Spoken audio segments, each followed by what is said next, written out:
Okay, hello everyone and welcome to the season finale of Jane Bloodborne's House of Eyeballs. I hope everyone can hear me. I'm going to leave the desktop stream deck open until someone can confirm that they can hear me, just in case we haven't started this stream in error, because for some reason my Wi-Fi's just gone out, so my mobile stream deck is not working. But oh, the game volume's still out, huh?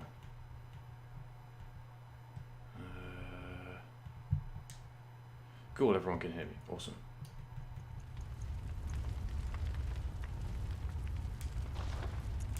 Why did I have the game volume off earlier? I have no idea. Anyway, yes. Hello everyone, and welcome to Jane Bloodborne's House of Eyeballs. The final episode. The end of Jane Bloodborne's House of Eyeballs. A stream where we, the player, look God in the eye and say, "You look familiar. Want to go out sometime? Want to go for a drink?"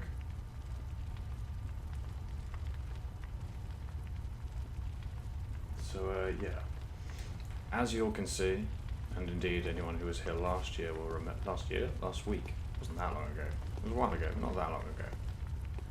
Last week, you can see that the house that constitutes, the house on the hill that constitutes much of the Hunter's Dream is in flames, though surprisingly functional on the inside. Definitely a symbol of some distress going on here. Something's happening.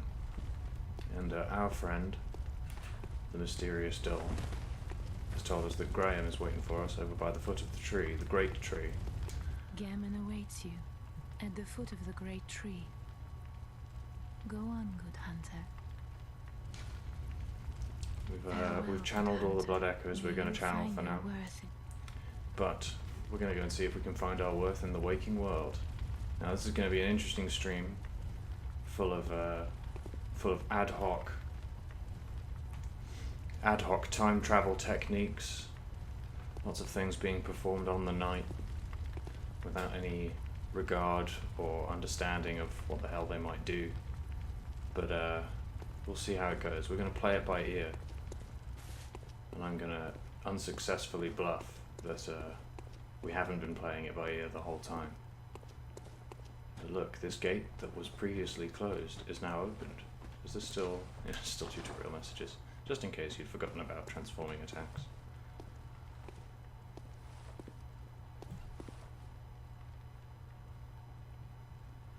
Look at this guard. What are these?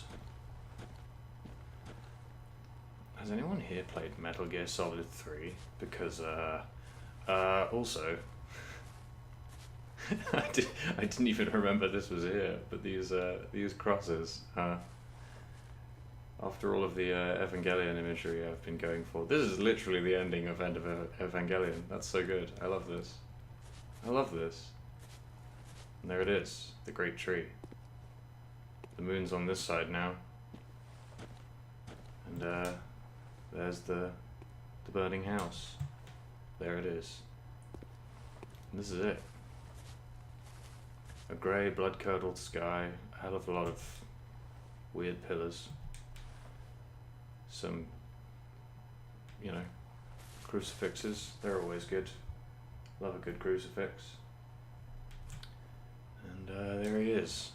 Old Graham himself. Now, I wonder, in this field of white flowers, flowers of surrender, flowers of peace, there are gravestones, but they're covered over by, you know, nature, by prosperity in the wake of death, right? The growth of flowers, like flowers is oftentimes, and you know, growth, I guess, is oftentimes used as like a visual metaphor for rebuilding after great tragedy, great death, right? Especially these things, which were used to great effect in the hit video game Metal Gear Solid 3 Snake Eater. But we're going to have a chat with Graham, who's up by this great tree, and see what he has to say. Good hunter, you've done well. The night is near its end. Now, I will show you mercy. You will die, forget the dream, and awake under the morning sun. You will be freed from this terrible hunter's dream. Okay, so Graham is offering us the choice to either submit our lives, die, awaken, forget the dream, perhaps even transcend the hunt as we were promised, or refuse. Now, I'm just going to check something, because if the stream deck isn't working, then we might not be able to pull this off as I had wanted. Well, there might be a be right back moment. Hold on. Come on, Data, you can do it. So, anyone who's confused, this is our time travel system. This is going to be how we cheat death. We have it as many ways as we like. So I have that file I just woke up from was a okay, cannot obtain information. Right, that's a concern. So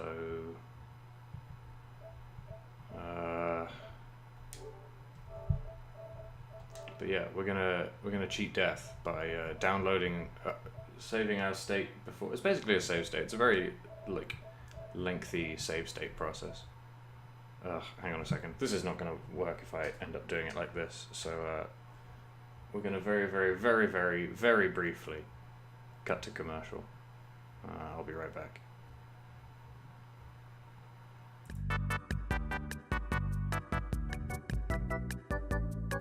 And we're back. Hello. Okay, so sorry about that. That was a brief fast round to protect the privacy of me and all of you, making sure this stream is GDPR compliant. So we have our copy of our current save data. Well, actually I made it earlier today, but the point is it's copied.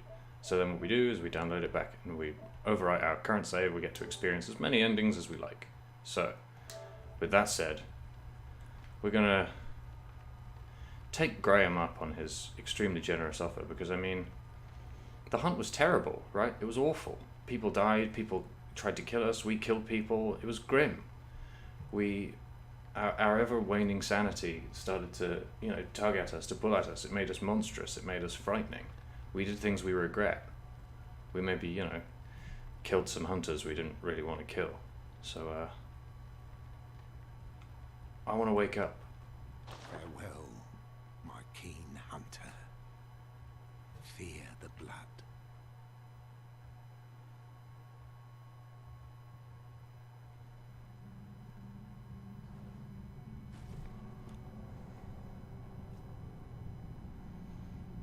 So as if to immediately tip us off that maybe Graham is not to be trusted, we get a nice bit of visual coding of a wheelchair-bound character immediately standing up as soon as we entrust our life to them.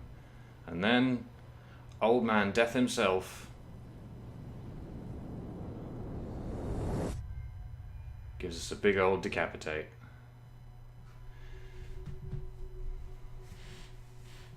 Super combo finish. That's Graham for you. But it was just a dream, right? We're waking up now.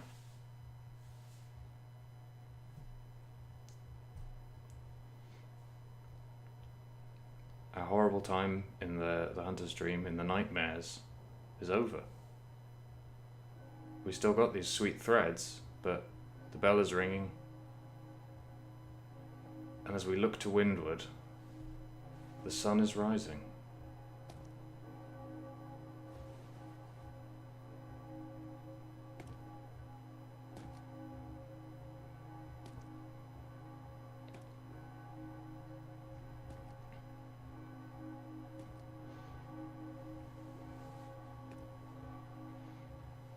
If only I could be so grossly incandescent.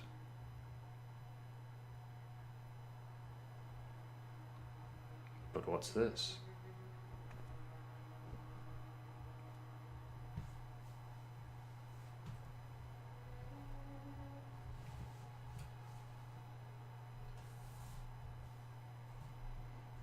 Farewell, good hunter. May you find your worth in the waking world. Ooh, chilling. May you find your worth in the waking world. It gives new meaning to those arc words, right? Okay, this is just going to be really loud. I don't know, you can probably hear me. I'm going to assume you can hear me over the music. So, by killing us, Graham claims to have freed us, but no, this is just really loud actually, isn't it? I'm just going to... why don't I start the download while I don't know how I'm going to do this. Looking at menus is kind of boring. I don't know. Let's just do it. We're going to have to do it at some point anyway. Yes, close that application, download me that save data. Yep. Those applications are all Bloodborne, officer.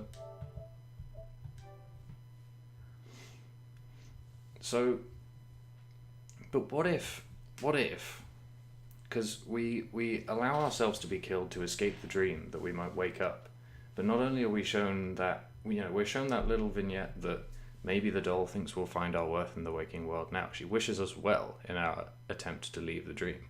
She hopes that we will find our worth. She hopes that we'll find a way to, justify ourselves, a meaning for our existence in a way that we did not in... Oh, is it still there? Excellent. Cool. Okay, that means you just get download that again every time. Cool.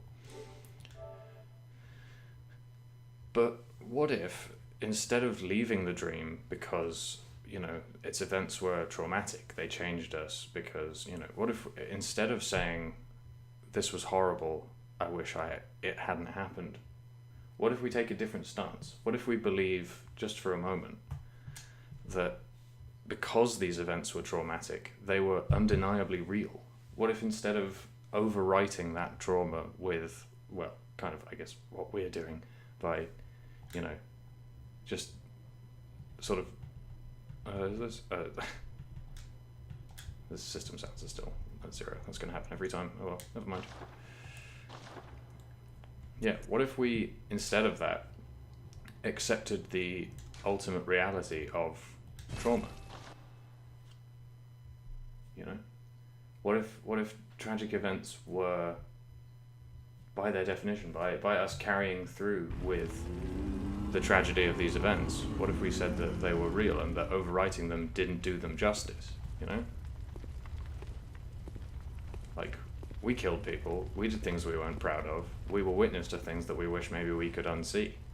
But if we did unsee them, and it's like they never happened, then what was it all for? Like, the people whose lives we touched, the people who touched our lives, like, if we forget about those things, if we remove them from our lives, if we erase them, then what does that make us? What does that say about us?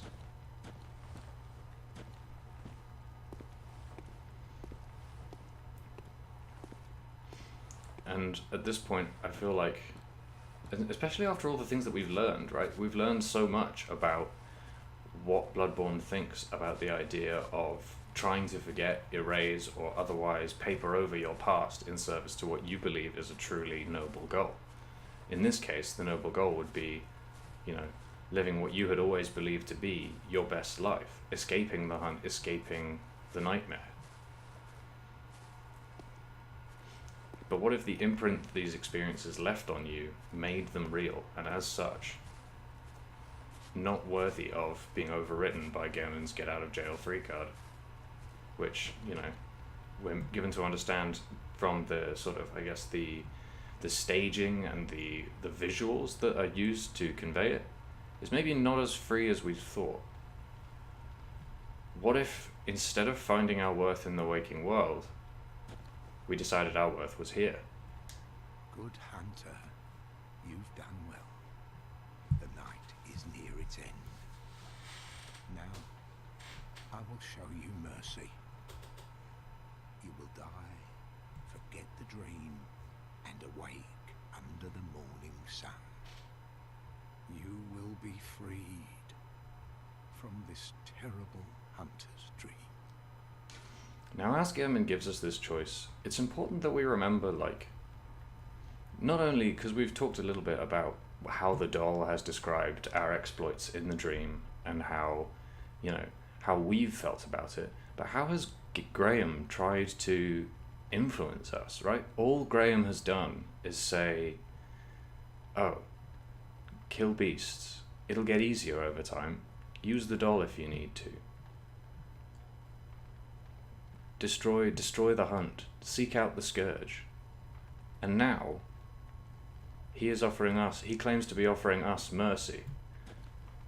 But really, all we've done is what he's said. So like, I don't know, he acts as though he's doing us some great charity by offering to kill us and have us awake in the waking world. But we've done everything we wanted him to. He wanted us to, even. So like, I don't know, I guess when Graham offers us this choice, like, you have to think about why he's offering it to you. Why does he want you out of the picture? Because he wanted you to do all of these things. Ostensibly, all the things that you've done, you know, slaying the nightmare, going to the loft, killing Mikolash, killing the wet nurse, that was all, at least tangentially, part of Graham's design. So what if instead of submitting our lives, what if we said no? We don't want to go back to the waking world. In fact, the very idea of a waking world in a dream repulses us. What if we said, no, I am awake?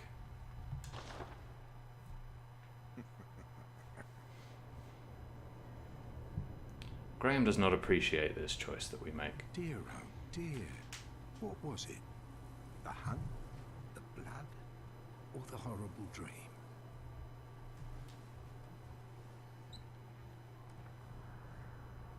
Oh, it doesn't matter.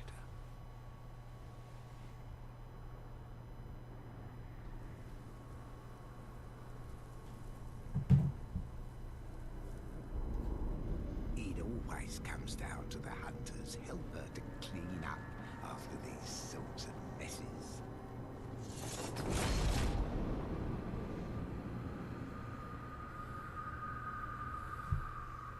Tonight, Gammon joins the hunt.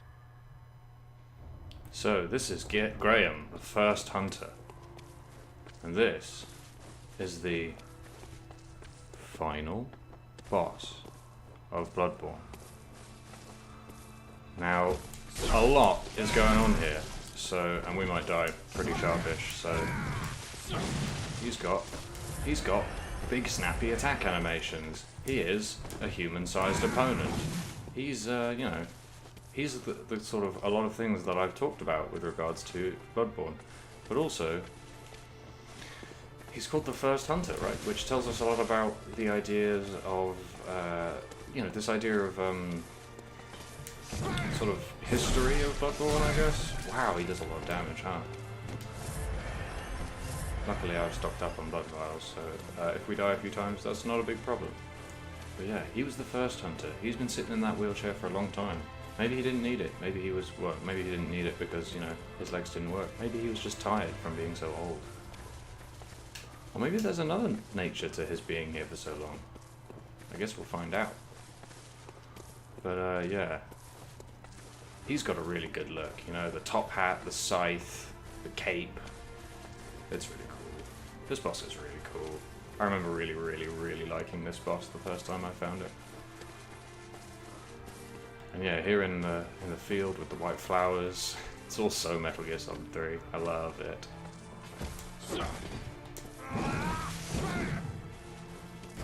Oh good, he's got a lot of health.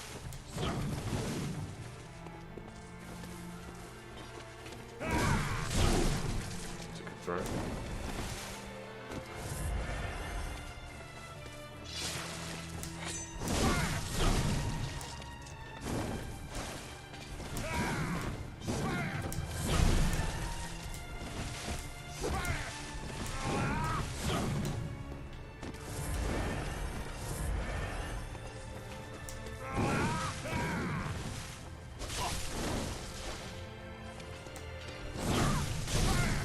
Okay. Is it obvious that I've not fought this boss in a long time? Jeez.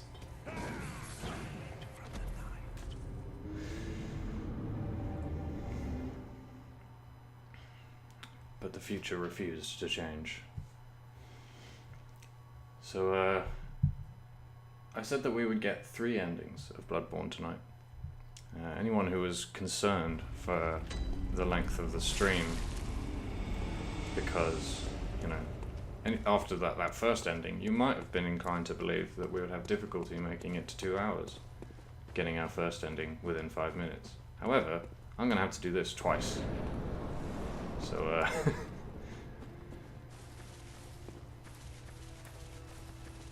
yeah.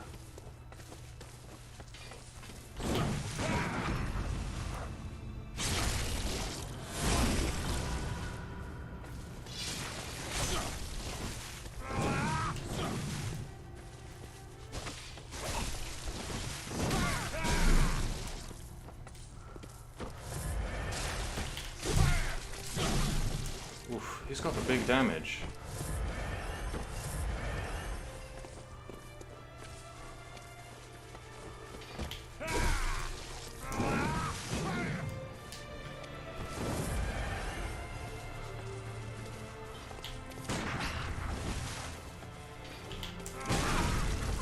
Oh, don't do that, Graham. Well, he staggers reasonably well, which is nice.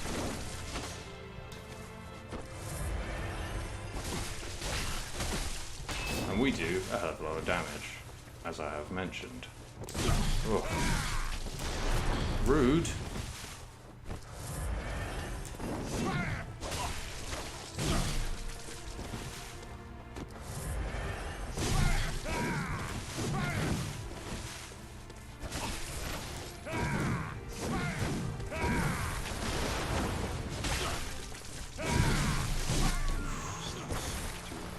Okay, so I guess we're looking to maximize the amount of visceral attacks we can get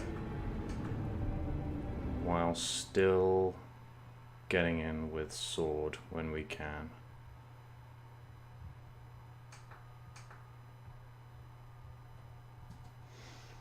Okay, well, it's clumsy and there's going to be some clicking sounds, but I'm going to try and check the chat in between respawns by flicking between my Stream Deck and my computer monitor. No, my Stream Deck and the PlayStation. That's what I mean.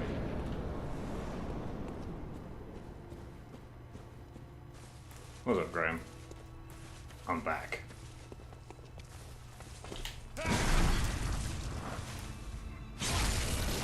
Give me my health back, you coward. Oh, that's not a good dodge.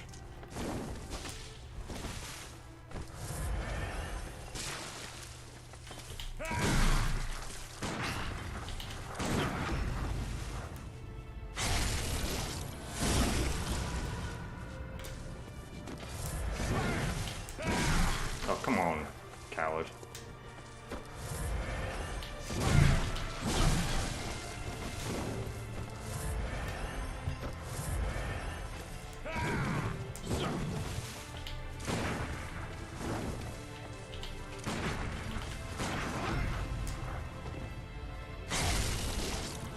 Dodgy one.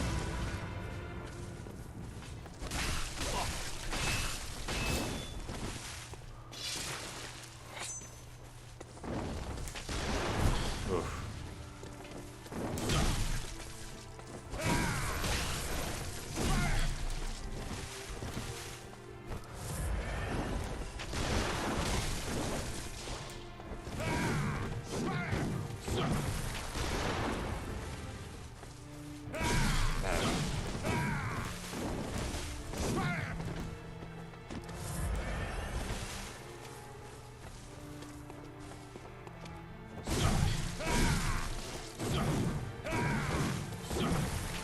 Oh no.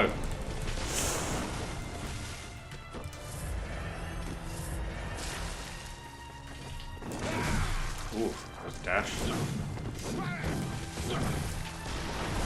Oh heck.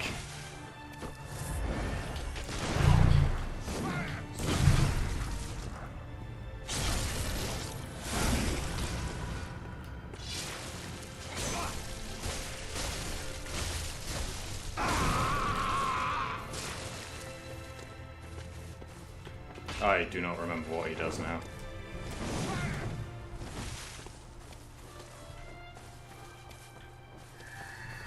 Uh-oh.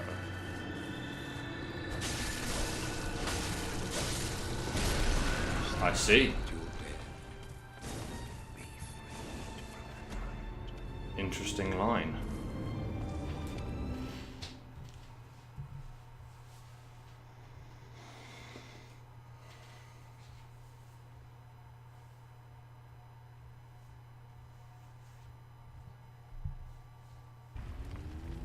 Is that like always an instant kill?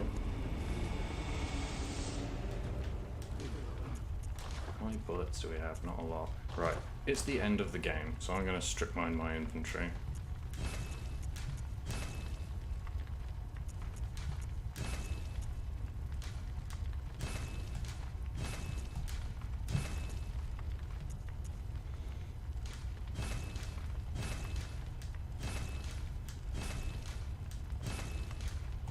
This is all tiny piecemeal stuff.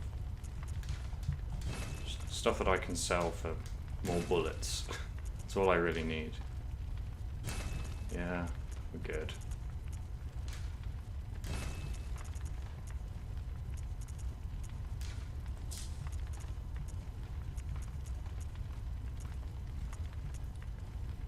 Okay. We have a fair few of those. Okay, we don't need 119 bullets. Let's get 50 bullets.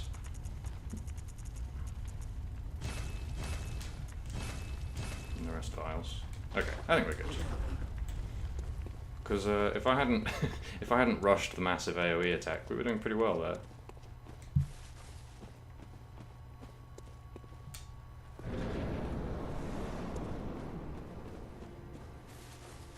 Okay.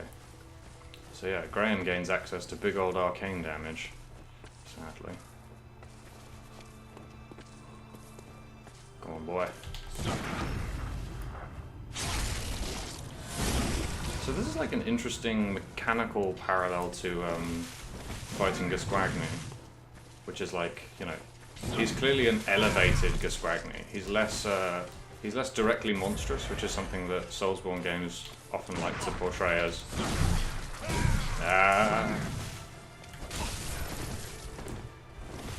Often like to portray as like an act of focus, I guess. Like contained monstrosity is something that Souls games basically places at its sort of mechanic apex. Like, you know, things that have a monstrosity in the shape of a person are like, you know, characters like Artorias, I guess. Ugh, I'm getting owned now. It's bad.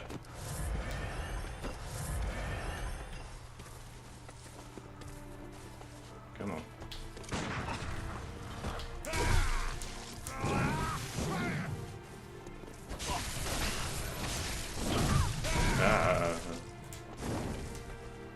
But yeah, like it's got the same thing, you know, big snappy attack patterns, very punishable attacks.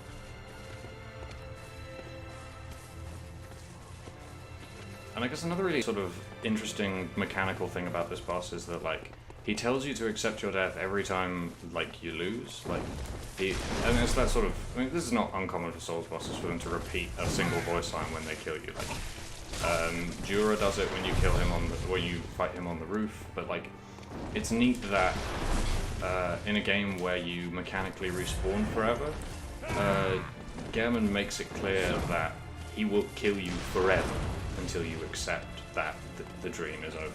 Or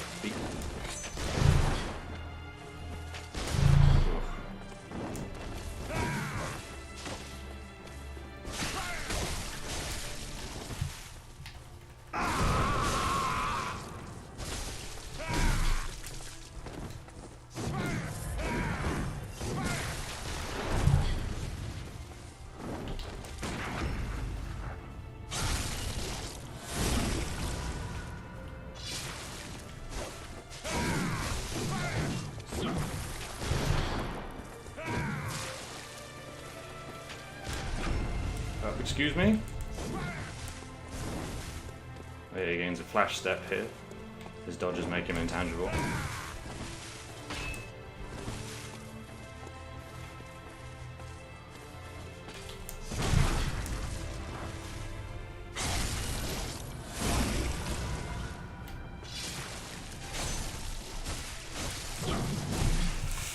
Okay.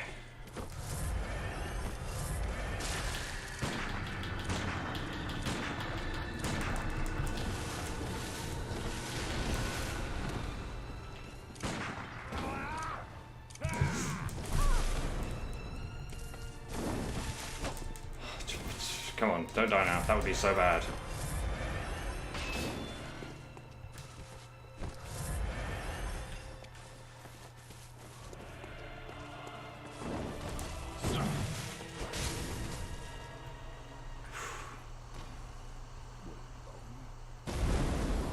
The night and the dream were long.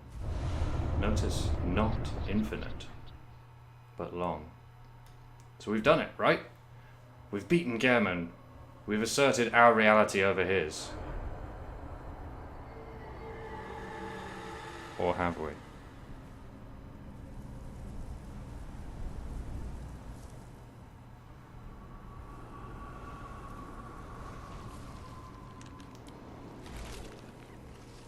What is this divine-looking friend?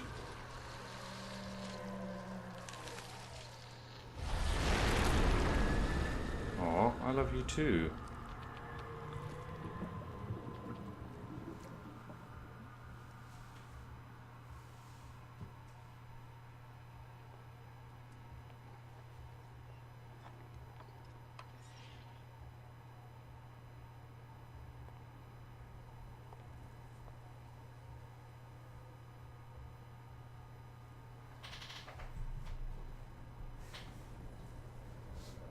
And so, the hunt begins again.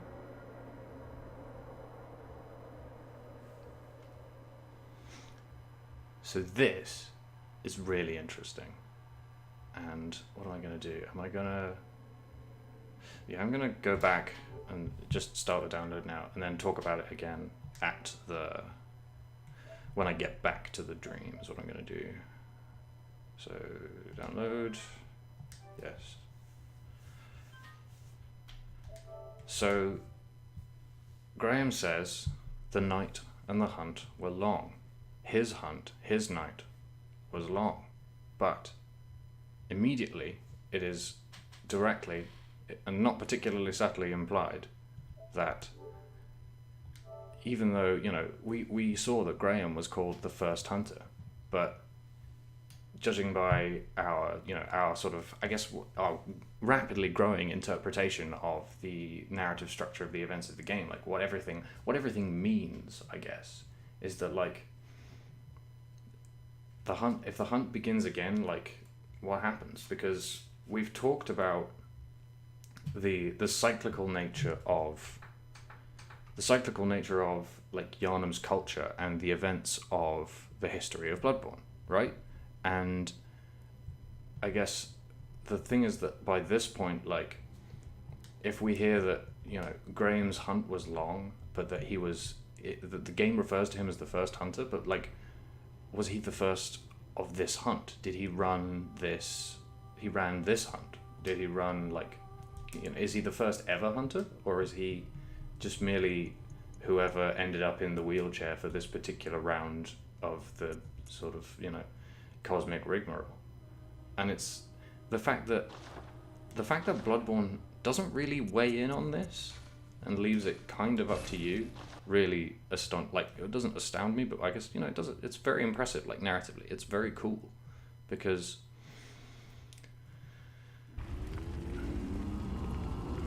what it means is that like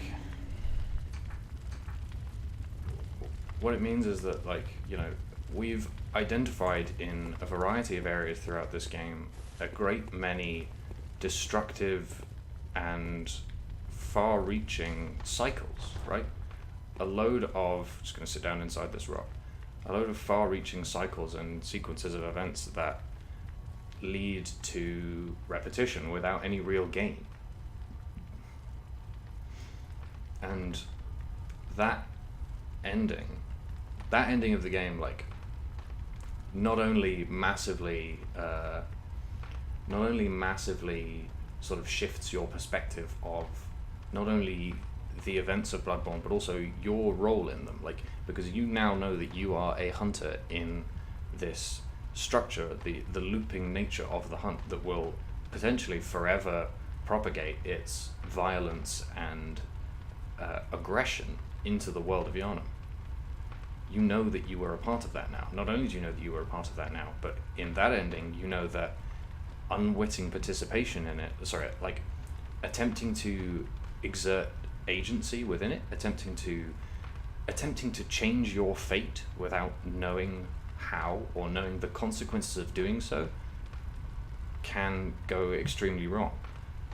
This is Bloodborne's way of telling you that the ability to identify power structures, the ability to identify power structures and harmful power structures, and, you know, the people who you believe are operating them, being able to identify those things and deny them is not enough, because that's not how structures of power work. You don't get to say, well, this person is in charge, these people are in charge, this group is responsible for all of this, so I will just kill them, I will just elect contenders to them, I will just remove them from power, and then everything will be okay, because it won't.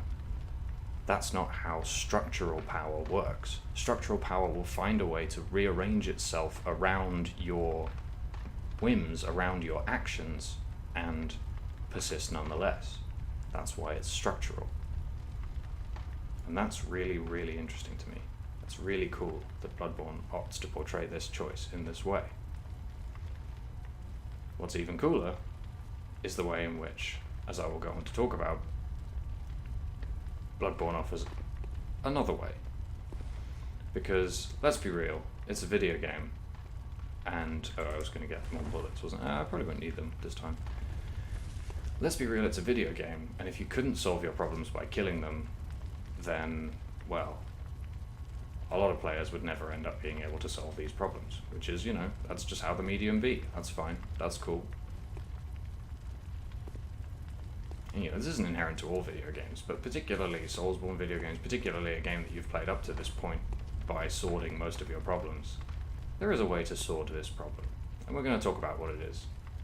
We'll talk about it at slightly more length than these other two endings, because they mostly, in my opinion, provide context for this ending. Now, I'm not the kind of person that will say that any one ending of a video game is the true ending, but for me, this ending seems the most thematically appropriate, at least for the way that we have approached the game, for the way that you all and I have talked about how Bloodborne interacts with us, how Bloodborne engages with us on a thematic and emotional level. So, over the course of this game, we've talked about, in fact, increasingly in the last few sessions, we've talked about how gaining insight, gaining understanding of the world, and investigating, following that natural instinct that the game presents, that natural instinct to explore, is something that gives you, literal physical power in the universe, right? You go from being someone who is lost and weak and afraid to someone who is incredibly powerful and who is not only a key player in the world of Yharnam, but also is actively killing things that up until that point the game has presented as beyond the reach of people, structural things that exist around where normal people live their lives, not things that are not at the level of normal people are at our level. We have killed those things, or at least gone toe to toe with them, and indeed some of them we found lacking. When we fought Amygdala, we found that they were weak. They not only fell to our sword, but they debased themselves to try to best us. They tore off their limbs, began bleeding profusely, and sort of tantrum-like, smashing their arms into the floor. No, I will not let this go. But they did. We killed them. And I guess the way that this works is that it works by, not only do you, like, you become strong in Bloodborne in a very specific way. Like, obviously the fact that you can indefinitely respawn and bash your head against challenges is a fairly important part of it. But also, like, I guess this is okay, hang on. Yeah, so I guess this is an example of the kind of thing that when people talk about RPG mechanics, like, I'm a big sort of detractor of RPG mechanics because I don't like them in a lot of games that they're in, but I feel like in this game it actually works extremely well in a way, and that kind of comes into play here, because like it takes your, you know, Demon Souls, Dark Souls, From Software game formula where you kill enemies, you get souls or a souls-like currency, in this case blood echoes, and you level up, you become stronger, and can go toe-to-toe with more powerful threats. But the thing about Bloodborne is that rather than the various scattered souls of the enemies that you defeat, this level up currency is explicitly referred to as blood echoes, and it's not really elaborated on what that means, like what that entails for the narrative of the game. Like, there are a couple of references to them, I think, in descriptions for things like cold blood and stuff like that, but apart from that, it's not really explicitly discussed. So it's mostly left up to us to intuit what that kind of thing means. And going through the game like this, thinking about the way in which Bloodborne casts the idea of history, of remembering not only who you are, but also who you were, and how and why you've chosen to leave the things that you've left behind. Like, the name Blood Echoes, it takes on a kind of a specific meaning, right? Not necessarily a specific meaning, but like a sort of textured meaning, right? A meaning that you could certainly read quite some way into. If the protagonist of Bloodborne, you know, we talked before about, where did we talk about it? I think it was in the last stream. We talked about how something is different about the protagonist of Bloodborne. The protagonist of Bloodborne, powerful though she is, also represents a success where various notable characters and, you know, extremely, like, strong-willed, smart, and resourceful characters of the world of Bloodborne have failed. The protagonist of Bloodborne gains, like, contact with the divine and the strength to stand on an even plane with various levels of divinity. And she does it through the acquisition of insight and also of blood echoes. Now, in the context of this game where the mantra of a particular faction of one of the leading schools of thought was that we should fear the old blood, this is a kind of interesting idea, right? Because basically what I'm getting at here is that, like, not only do we need to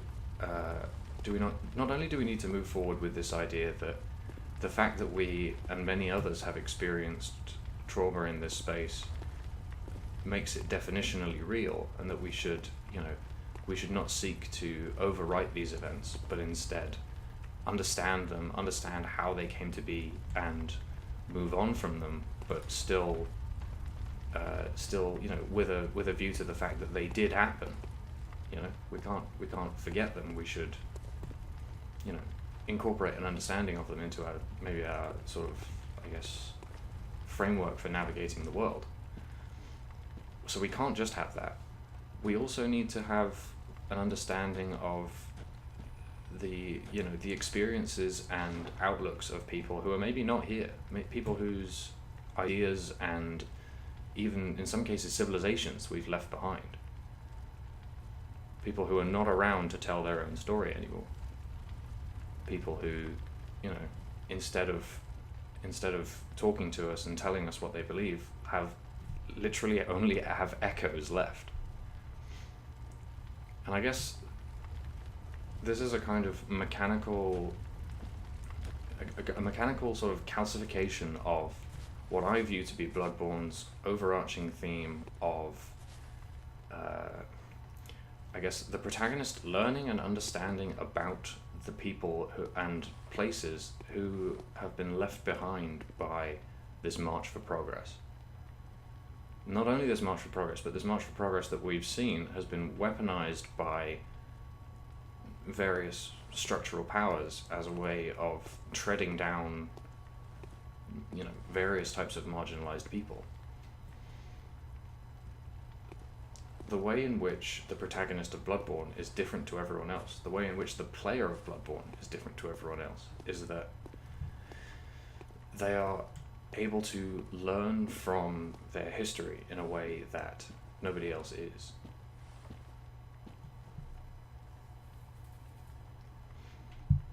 So, how then are we going to be able to say no to Graham in a way that he's going to listen to us, in a way that he's going to understand that that what we mean is not, you know, how are we going to subvert this power structure? How are we going to, because we've got a lot of echoes, right? We're strong enough to defeat him. We've you know, what was I going to say?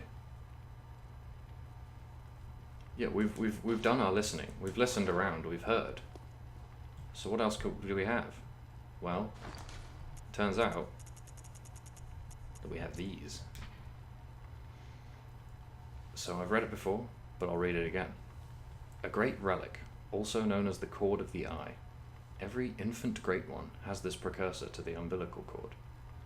Every great one loses its child, and then yearns for a surrogate. This cord granted Mensis audience with Murgo, but resulted in the stillbirth of their brains. Used to gain insight, so they say, eyes on the inside, although none remembers what that truly entails. Provost Willem sought the cord in order to elevate his being and thoughts to those of a great one, by lining his brain with eyes. The only choice, he knew, if man were to ever match their greatness.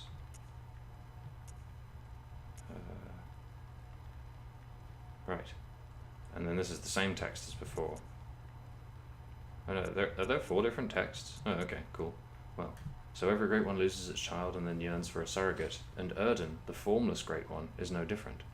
To think, it was corrupted blood that began this eldritch liaison.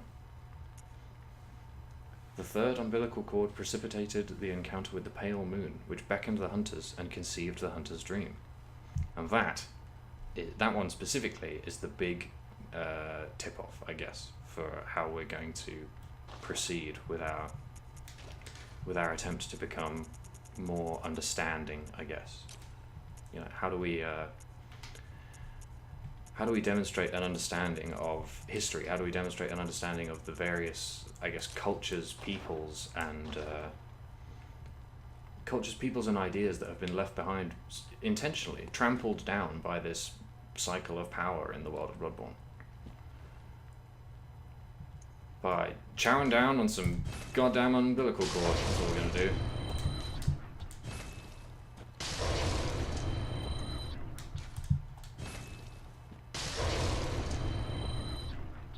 That's a whole umbilical cord.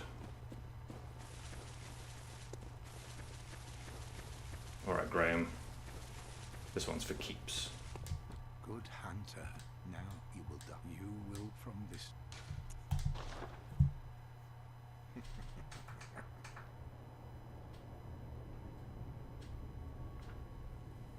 Dear, oh dear. What was it? The hunt? The blood? Or the horrible dream?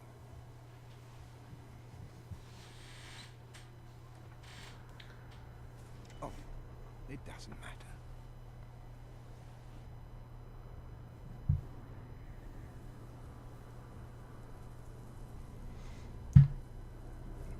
Interesting shot there. The moon is on our side of this confrontation. Help her to clean up after these sorts of messes. And a really neat thing is that this framing of the moon in this particular encounter.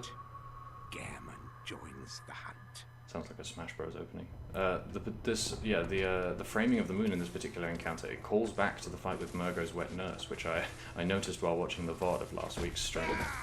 Was interesting because that is set in, you know, it's set in this big sort of lofty tower.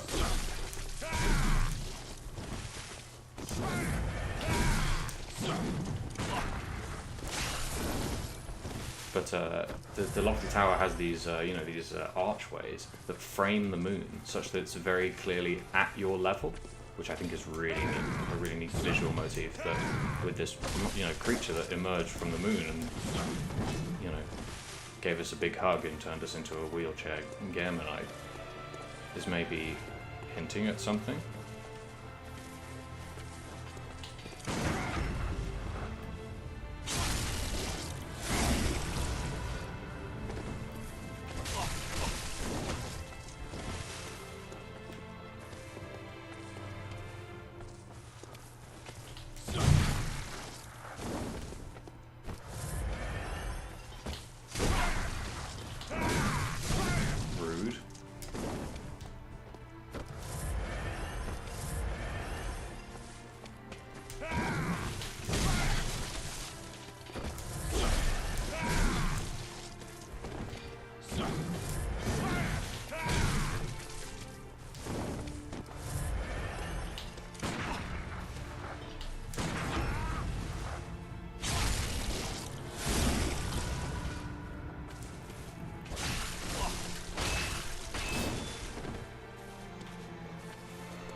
Difficult not to accept your death with a combo that potent.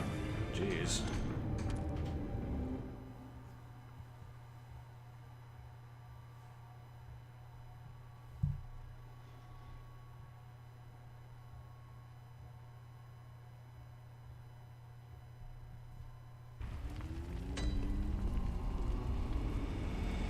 Alright, we're gonna try that again.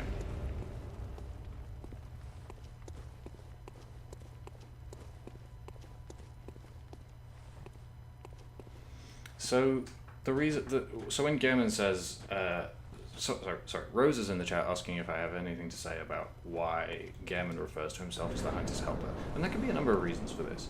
It's either referring to the fact that he has, because he says that it always falls to the Hunter's Helper to clean up in times like this. So it's either referring to the fact that Gammon has had this confrontation with a hunter before, or it's referring to the fact that he himself was once cleared up by his helper, someone who he believed to be, you know, wheelchair bound and inert, unable to threaten him, suddenly fucking scythed him up good.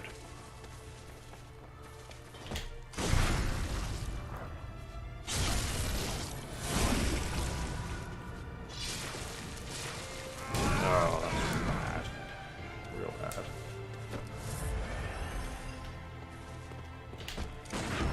Oh, that feels so good, wow.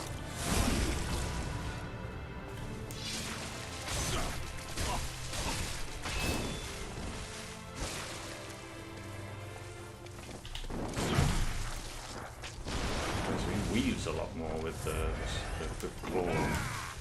I love this weapon so much. His moveset's so cool. A little bit of that unnatural speed, make him feel monstrous.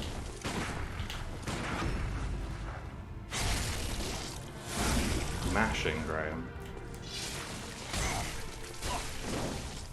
So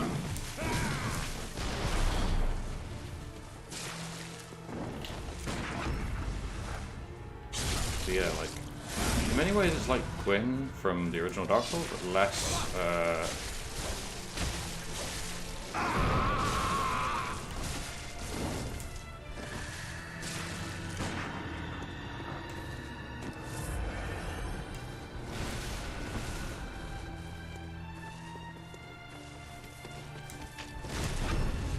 don't do this.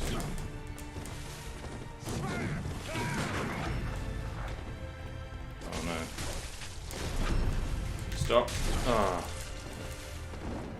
Is he like trying to visceral attack and it's not working or what? It's kind of weird.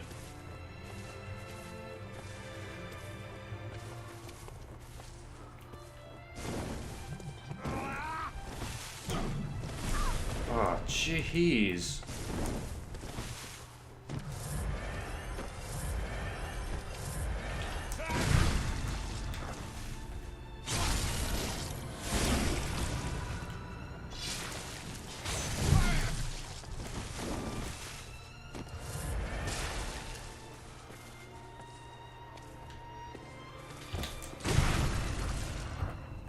Oh. Oh no. No, no, no, no.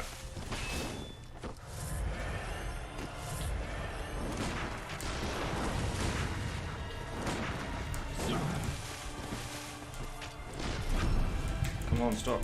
No. I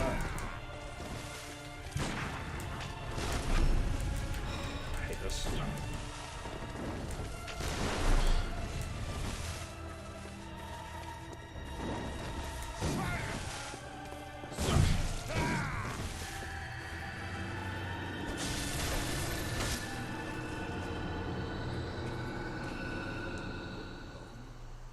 So have we done it? Has eating those umbilical cords given us the perspective we needed to transcend this power structure?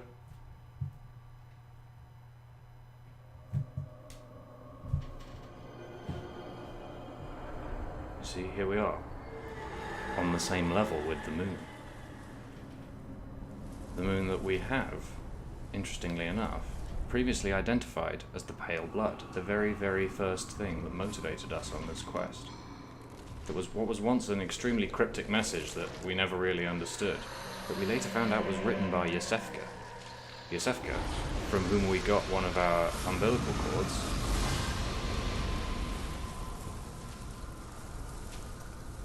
And who was maybe the person, apart from us, closest to divinity.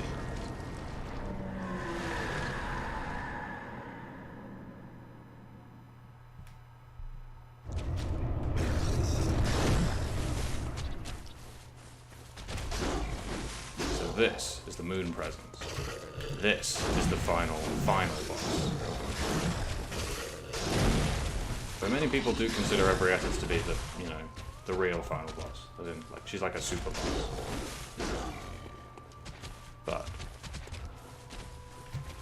how about that? The moon. The moon itself has come down to give us a kicking.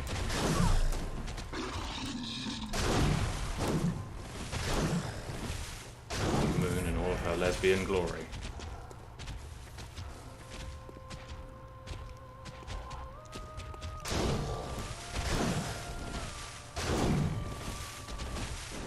Oof.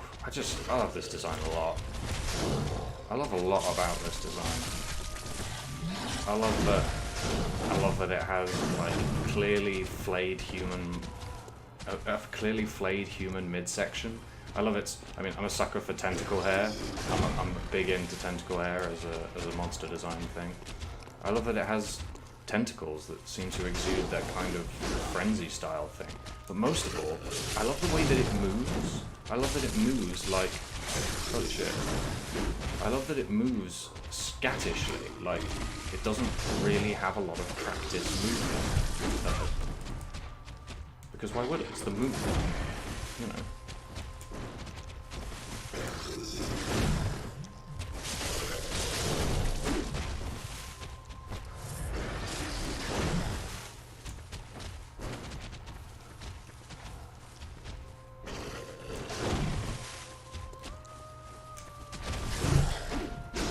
Ooh, that's a big damage.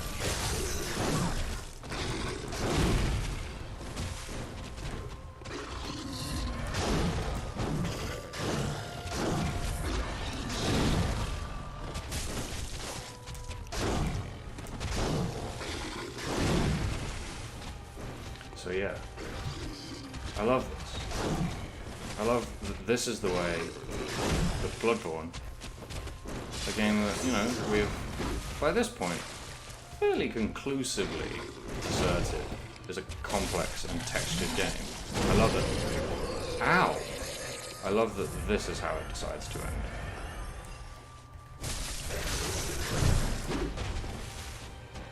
because beyond this encounter, that's it. It's the end of the game. What's it doing?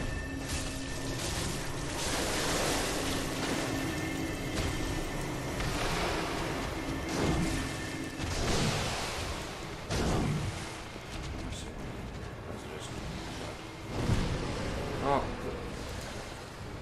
How often can it just set your life to 1? Oh, I see. It's a big rally.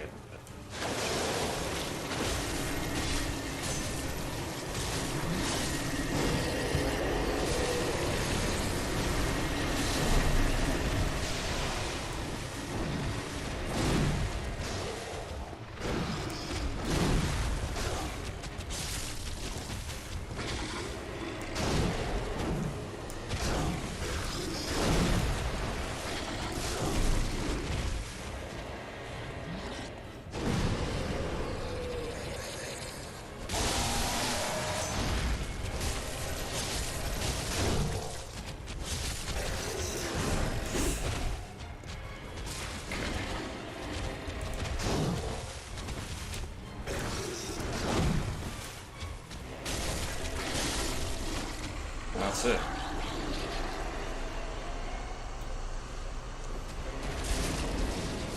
So what do we get for all this? For truly slaying the nightmare? For not only, as I said, you know, for making a real dent in the power structures, for getting the people behind the people we were trying to get. What does that give us? Are you cold?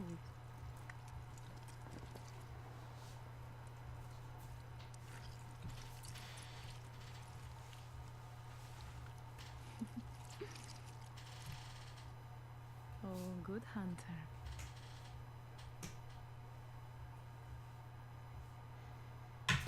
Ooh.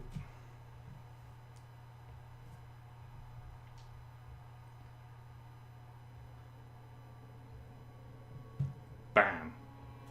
That is what I believe to be, well, it's certainly my favourite ending of Bloodborne. Because, whew, wow. That was not the mic dropping. That was me accidentally hitting my Switch dock. That's how it is. So yeah. What happened there? We killed the moon and came back as a slug. And this is the end of Bloodborne. This is the end of Jane Bloodborne's House of Eyeballs was in fact a gorgeous squid body. And this is really the only thematic conclusion we could have found, right? This is where we were always going. Is it, you know, can you hear me properly? Because the music sounds very loud.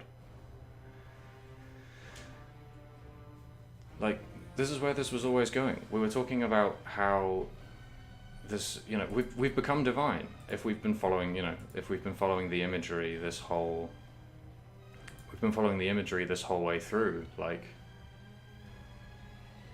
this is us achieving divinity. This is us attaining what everyone else in the history of Bloodborne, everyone else has been trying and consistently failing to do. This is the protagonist doing that. And how do they do it? They do it by ending the cycle of the hunt. They destroy the hunters, effectively destroy the hunters, not the hunter's dream, but like they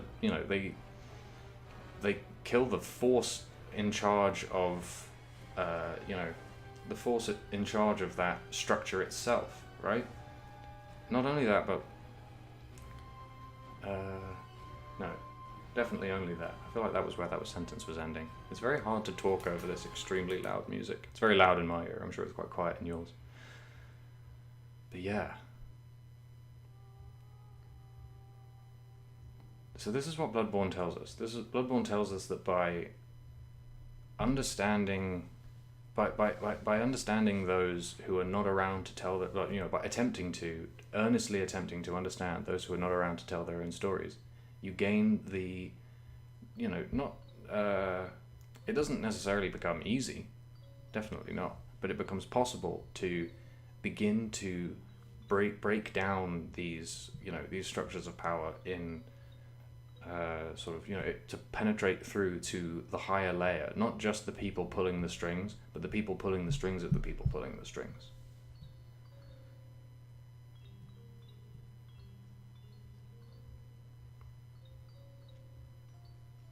Jane Bloodborne's great gift to the world was to use the eyeballs from her house to kill the moon. Our idea of transcending the hunt was not waking up in Yharnam, not leaving behind the things that we did there, but owning them and hoping that, with time and practice and dedication, that we could eventually build a better world on top of them.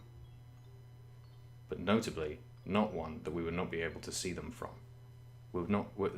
The floor of the good world that we would try and build would not be opaque like Yharnam's is. We would be able to see through it, see down.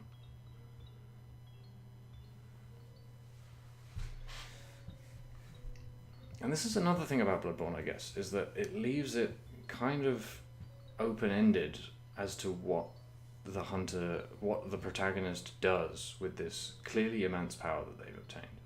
Like, the perfection of the figure that the hunter has is pretty unambiguous. Like, it's a smooth, very squid-like squid. Humanity has been completely left behind in the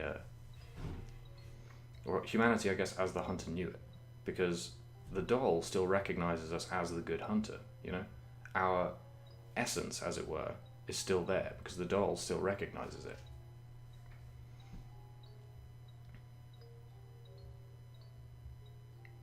But yeah, what great things that the protagonist goes on to do with his power is, left completely open-ended. Because just the transcending of these, operating under these structures, is a success in and of itself. That's really cool. I really like this video game. I really, really like this video game.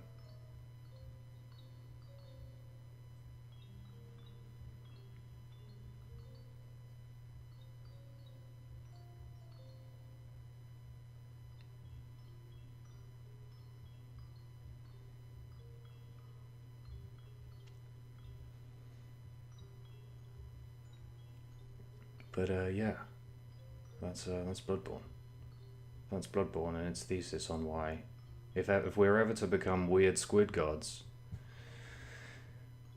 we've got to listen to the working class, we've got to listen to the marginalized, and we've got to I don't know.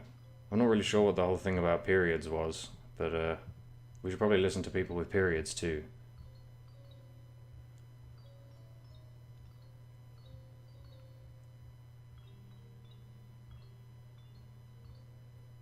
And I guess you could say it's like maybe a cop-out that Bloodborne ultimately states that structural monstrosity is a thing that you can kill with a sword.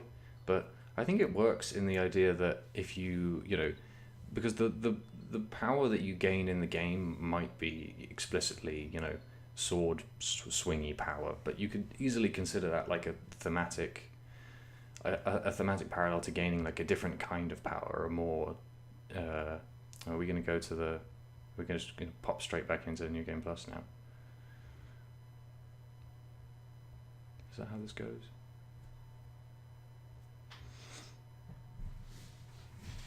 But yeah, like...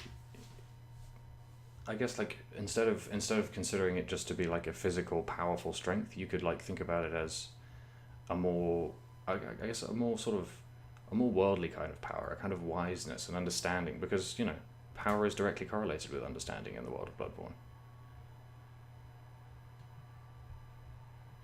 But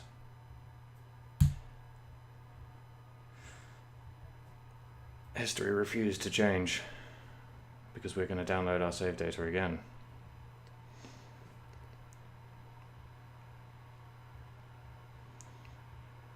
And hopefully this works. I'd really like it if this worked.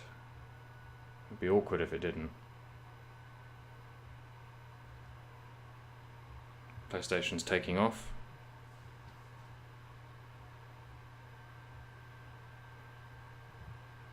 Okay, try again.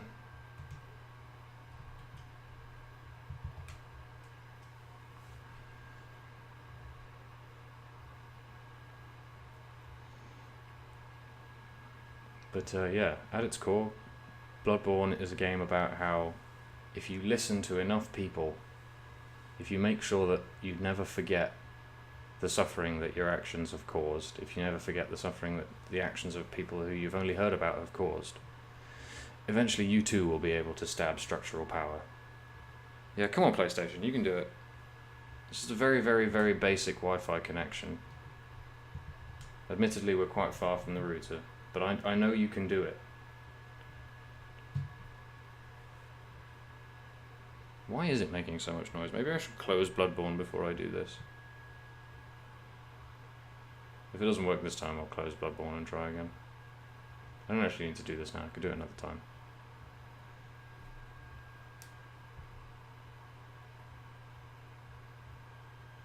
Come on. Okay, fine. But yeah, we are definitely just going to be asked to... Yeah, we're just going to wake up in the clinic again and everything will be much harder. We have a paltry 253,000 blood echoes to work with. But yeah. Unfortunately, this is not where our story ends. So, yeah. Alright, so I'll close this and then try and do the thing again.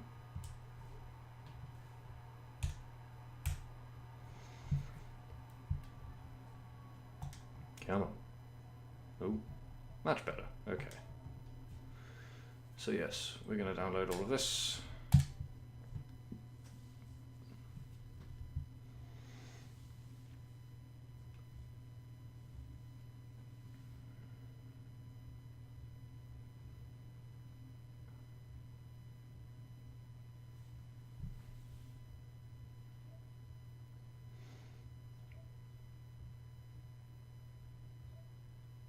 Okay, that seems to be in order. Right, I'm going to open back up again.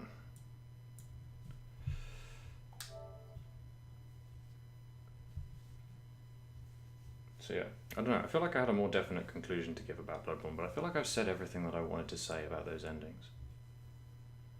Were there any trails I forgot to pick up on? I guess that's it. The final conclusion of Suck It Lovecraft is that this game suggests that, you know, being a squid monster is actually not only not a terrifying thing, not only a cool thing for you to do, but also of genuine compassionate benefit to all of humanity. There's this one. Right, this time that setting will stay saved.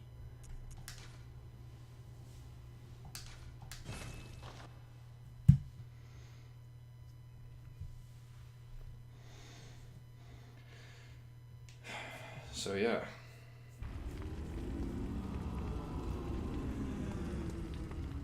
That's it. That's kind of it. That is Bloodborne. We're at 90 minutes. I mean, yeah, could be worse. But I did mention that the future refused to change. So we are going to go to the Cathedral Ward, because there is something that we have yet to do. There is one more thing that we have to do for this stream. Yeah, we beat those bosses a lot quicker than I thought we should, actually, but oh well. I was not expecting to get the moon presence on my first go.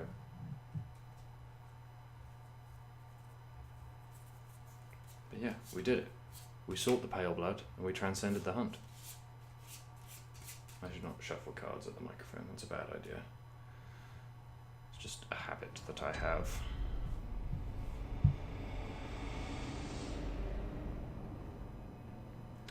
Because, as of, what was it?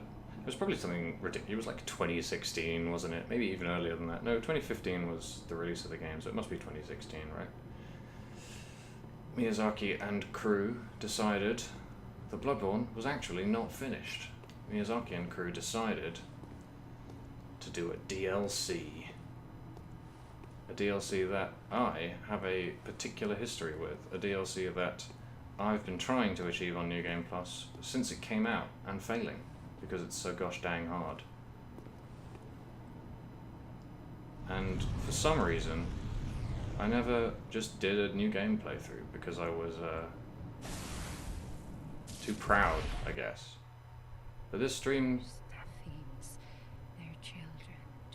gave me a perfect excuse to, you know, to start a new game playthrough, so that we would end up right here where we wanted to be, download our save file after all of everything, and just arrive at this DLC at a leisurely pace. So, yeah.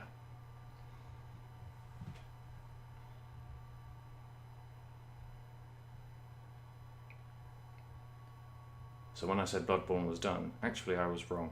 Bloodborne was not done. Here we are in the Hunter's Nightmare. Now, anyone who's watched the whole series, but also a particular episode, the number of which I can't remember now, will know that I've been here before. I came here by accident while looking for the Nightmare Frontier. Oops. But yeah, here we are in the Hunter's Nightmare. Whoa. Location of the Old Hunters DLC. I've never been to any of these places before. That's not true. I've fought all the way up to the first boss and then died to the first boss about 800 times, and then that's it. That's as far as I've gotten through here. So any play I do of this on stream will be sight unseen. I have never been to any of these places before. So yeah. How about that? But look forward to that. I promised this would be the last episode of Jane Bloodborne's House of Eyeballs, and I meant it. Look forward to the Old Hunters DLC in Jane Bloodborne's House of Eyeballs Gaiden, the next series of this stream.